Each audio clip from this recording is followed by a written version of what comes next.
Hi hello welcome back to our channel Options Master Guy. நாம பார்த்தீங்கன்னா white பேக்ரவுண்டுக்கு மாற்றிருக்கு.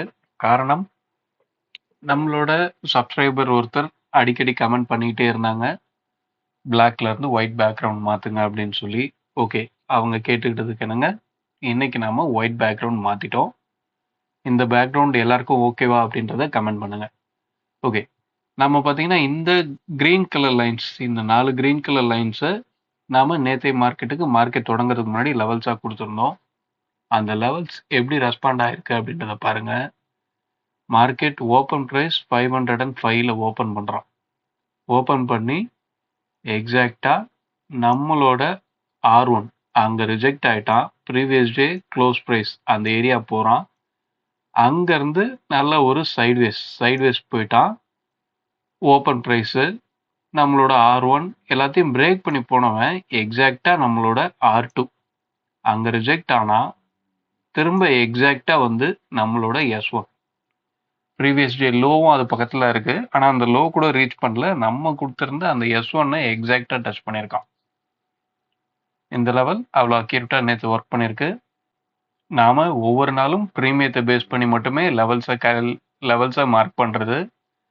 Mark பண்ணுறதை தாண்டி அந்த லெவல்ஸ் ரெஸ்பாண்ட் ஆகுமா ஆகாதா அதை எப்படி பார்க்கணும் அப்படின்றது முதற்கொண்டு நாம சொல்லிட்டு வரோம்.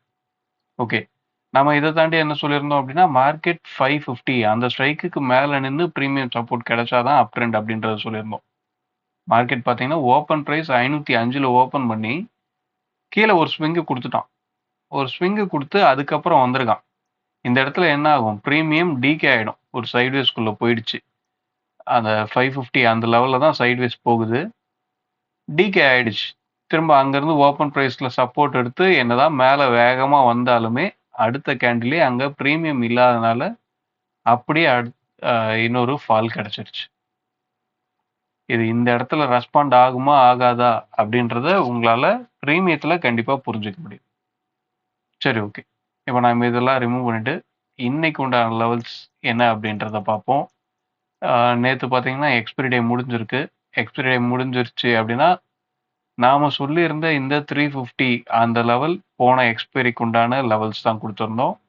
அதே மாதிரி 550 அதுவும் நேற்று எக்ஸ்பைரிக்கு உண்டான அந்த கான்ட்ராக்டில் இருந்த லெவல்ஸ். இப்போ அது எல்லாமே மாறி இருக்கும். இந்த கான்ட்ராக்ட் நாம் இன்னையிலேருந்து ட்ரேட் பண்ண போகிற இந்த 10 ஜூலை இந்த கான்ட்ராக்ட் என்ன சொல்லுது அப்படின்றத பார்ப்போம். ஓகே, இன்னைக்கு உண்டான லெவல்ஸ் மார்க் பண்ணியாச்சு. என்ன அப்படின்னா 25,541, 25,486, 25,369, 25,308 இதுதான் நம்ம இன்னைக்கு உண்டான லெவல்ஸாக எடுத்திருக்கு. இதை தாண்டி வழக்கம் போல் நம்மளோட சார்ட்டில் ப்ரீவியஸ் டேவோட ஹைலோ, ப்ரீவியஸ் மந்தோட ஹைலோ, ப்ரீவியஸ் வீக்கோட ஹைலோ, இன்னை ஓப்பன் கிடைச்சதுக்கப்புறம் இன்னை ஓப்பன், அப்புறம் ப்ரீவியஸ் டேவோட க்ளோசிங் ப்ரைஸ், இது எல்லாமே நம்ம சார்ட்டில் எப்பயுமே இருக்கும். ஓகே, இந்த லெவல்ஸ் அப்படின்றது எதை பேஸ் பண்ணி இருக்கு அப்படின்னா ப்ரீமியத்தை பேஸ் பண்ணி தான் இருக்கு. ப்ரீமியத்தில் இருக்க க்ளோசிங் ப்ரைஸ் மட்டுமே, ஹை லோ அப்படின்னு வேற எதையுமே நம்ம எடுத்துகிட்டு வர மாட்டோம். ஓகேங்களா, இந்த ப்ரைஸ்லாம் எந்த ஸ்ட்ரைக்கை பேஸ் பண்ணி எடுத்திருக்கு அப்படின்றீங்க நீங்கள் கண்டுபிடிச்சி அந்த ஸ்ட்ரைக் லைவ் மார்க்கெட்டில் எப்படி ட்ரேட் ஆகுது அப்படின்றத வாட்ச் பண்ணுங்க. நீங்கள் ஒரு நாள் 2 நாள் தொடர்ந்து கண்டுபிடிக்க ஆரம்பிச்சிட்டிங்க அப்படின்னா நம்மளோட லாஜிக் என்ன அப்படின்றது உங்களுக்கு புரிஞ்சிடும். அது தொடர்ந்து செஞ்சு பழகிற பட்சத்தில் மார்க்கெட்டில் ப்ரீமியம் எப்படி ட்ரேட் ஆகுது, அப்போ ஸ்பாட் என்ன பண்ணணும் அப்படின்ற கிளியரான லாஜிக் உங்களுக்கு தெரிய வந்துடும். ஓகே, இப்போ இதை தாண்டி ப்ரீமியம் என்ன சொல்லுது அப்படின்னா, மார்க்கெட் இப்போ க்ளோசிங் பார்த்தீங்க அப்படின்னா நமக்கு 25,405ல் கிடைச்சிருக்கு. ஆனால் இப்போதைக்கு இன்னையிலேருந்து ட்ரேட் பண்ண போகிற இந்த 10 ஜூலை இந்த எக்ஸ்பைரியை பொறுத்தவரையும் பார்த்தீங்க அப்படின்னா மார்க்கெட் இப்போதைக்கு 450 இதுக்கு கீழே இருக்கிறதே ஒரு டவுன் சைட் மூவ்மெண்ட் அப்படின்றது தான் சொல்லுது. மார்க்கெட் இந்த ஸ்ட்ரைக்குக்கு மேலே நின்றுச்சு அப்படின்னாலுமே அடுத்து இருக்கிற 550, 600 இந்த லெவல்ஸ் எல்லாமே ஒரு ரெசிஸ்டண்ட்டாக செயல்படுறதுக்கு தான் வாய்ப்பாக மாறிடும். ஸோ நாம் இதுக்கு முன்னாடி போன நேற்று எக்ஸ்பைரி ஆயிருந்த கான்ட்ராக்ட் இறங்க திரும்ப ரைஸ் ஆக வாய்ப்பு அப்படின்றத சொல்லியிருந்தோம்.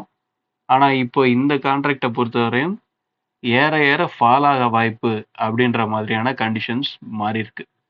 உங்களுக்கு இன்னமும் மார்க்கெட் 450க்கு கீழே நின்னு பிரீமியம் சப்போர்ட் அப்படின்ற விஷயமும் கிடைச்சது அப்படின்னா, ஒரு நல்ல டவுன் சைட் மூவ்மெண்ட் எதிர்பார்க்கலாம். அதுக்கடுத்து நாம சொல்லியிருந்த அந்த அ முன்னமே சொல்லிட்டோம். அந்த 350 அப்படின்றது போன எக்ஸ்பைரிக்கு உண்டான லெவல்ஸ் அப்படின்றது. போன எக்ஸ்பைரி அப்படின்றது நேத்தோட முடிஞ்சு போச்சு. ஸோ அந்த 350 அப்படின்றது பிரேக் ஆகுறதுக்கு உண்டான அதிகப்படியான வாய்ப்பு இருக்கு. ஓகேங்களா? அத தாண்டி இன்னைக்கு பார்த்தீங்க அப்படின்னா, வெள்ளிக்கிழமை வெள்ளிக்கிழமை மார்க்கெட்டுக்கு ஓப்பன் ஆ வியாழக்கிழமையோட குளோசிங் பிரைஸ்ல பார்த்தீங்க அப்படின்னா, அந்த கான்ட்ராக்ட்ல கிட்டத்தட்ட எப்படியும் ஒரு 170 பாயிண்டாவது வச்சிருப்பான். ஏடிஎம் பிரைஸ் ஒரு 170 பாயிண்ட் ஆவரேஜ் பிரைஸா இருக்கும். இன்னைக்கு பார்த்தீங்கன்னா, அந்த பாயிண்ட் கூட கிடையாது. வெறும் 157 பாயிண்ட் தான் ஆவரேஜ் பிரைஸா இருக்கு. மார்க்கெட் இது மூலயமா என்ன சொல்ல வருது அப்படின்னா, இதுக்கு அடுத்து பிரீமியம் அப்ரிசியேஷன் அப்படின்ற ஒரு விஷயம் நடந்தது அப்படின்னா தான், இந்த வாரம் அதாவது இந்த வாரம் அப்படின்றது நமக்கு வெள்ளிக்கிழமையில இருந்து அடுத்த வியாழக்கிழமை வரையும். இதுக்குண்டான தான் நம்ம இந்த 5 நாள்ல தான் இந்த கரண்ட் கான்ட்ராக்ட்ட ட்ரேட் பண்ண போறோம். ஸோ இந்த வாரம் பெரிய மூவ்மெண்ட் இருக்கிறதுக்குண்டான வாய்ப்பு அப்படின்றது குறையுது. இது பிரீமியம் இன்னமும் இந்த 157 அப்படின்ற பிரீமியம் இன்னமும் ஒவ்வொரு நாளும் டிகே அப்படின்ற மோட்லயே இருந்தது அப்படின்னா, செல்லர் ஓவராலா மார்க்கெட் உள்ள கண்ட்ரோலுக்கு வந்துருவாங்க. மார்க்கெட்டோட கண்ட்ரோல் அவங்க கையில போயிடும். பையருக்கு இங்க வேலையே இல்லாம போயிடும். ஸோ பிரீமியம் அப்ரிசியேஷன் ஆகணும் அப்படின்னா, லைவ் மார்க்கெட்ல ஏடிஎம் ஸ்ட்ரைக் எது அப்படின்றத உங்களுக்கு கண்டுபிடிக்க தெரியணும்.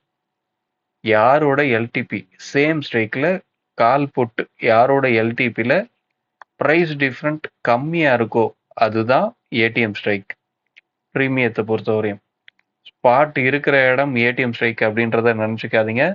இப்பயும் கூட பாத்தீங்க அப்படின்னா நமக்கு இங்க ஸ்பாட் க்ளோஸ் பண்ணிருக்கிறது 405. அப்ப நமக்கு என்ன 25,400 அதுதான் ஏடிஎம் ஸ்ட்ரைக் அப்படின்னு சொல்லி எல்லாரும் நினைச்சுப்பீங்க. ஆனா பிரீமியத்துல க்ளோஸ் ஆயிருக்க ஸ்ட்ரைக் பாத்தீங்க அப்படின்னா 450.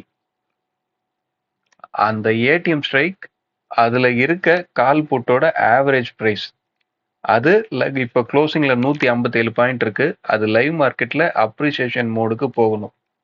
அப்படி இருந்தாதான் இந்த வீக்ல ஒரு ட்ரெண்டியான மூவ் இல்ல ஒரு வயலண்டான மூவ் கீழ இருந்து மேல வேகமா போறது, மேல இருந்து கீழே வேகமா வர்றது, இந்த மாதிரியான விஷயங்கள் நடக்கிறதுக்கு வாய்ப்பு இல்ல அப்படின்னா ஒரு ரேஞ்சுக்குள்ளேயே மார்க்கெட் மாட்டிக்கும். இந்த வாரம் என்ன நடக்குது அப்படின்றத பார்ப்போம்.